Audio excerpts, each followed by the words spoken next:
వరకు? మేము విజయనగరం నుంచి వచ్చాము, రీల్స్ చూసాం అనమాట. రీల్స్లోని ఇక్కడ వాళ్ళ అడ్రస్ పెడితే దాని ద్వారాగా వచ్చామన్నమాట. సో బిగ్ బాస్లో కళ్యాణాన్ని ఉన్నంత వరకు మేము వాళ్ళ ఇంటికి వెళ్ళాలని చెప్పేసి చాలా అనుకున్నాము.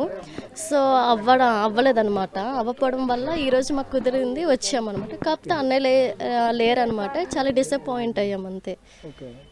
అంటే మీరంతా ఒకే గ్రామానికి చెందిన వాళ్ళు? అంతే, మీరంతా ఫ్రెండ్స్. అయితే మీరు ఇప్పుడు లేరు కదా, కళ్యాణి మీరు ఏం చెప్పాలనుకుంటున్నారు? మిస్ చెప్పండి. ఏం చెప్పాలనుకుంటున్నారు? ఫస్ట్ సెల్యూట్ కొడతాము, తర్వాత కంగ్రెస్ చెప్తాము. చెప్పేసిన తర్వాత విజయనగరం నుంచి విన్నర్ అయినందుకు చాలా హ్యాపీగా ఫీల్ అవుతున్నామని అని చెప్పేసి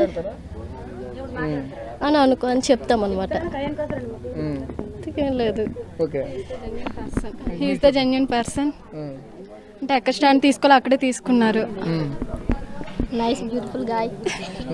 ఇంకా బిగ్ బాస్ గురించి మీరు ఏం చెప్తారు? He is a good player, genuine person.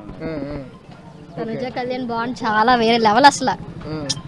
వాళ్ళు ఎప్పుడు కలిసి మంచిగా ఫ్రెండ్స్గా ఉండాలని కోరుకుంటున్నాం మేమైతే. విజయనగరంలో విన్ అయ్యారు కాబట్టి వచ్చాం, లేదంటే రాము కదా. అదే ఇంకెక్కడ హైదరాబాద్ అయితే అంతవరకు వెళ్ళాము.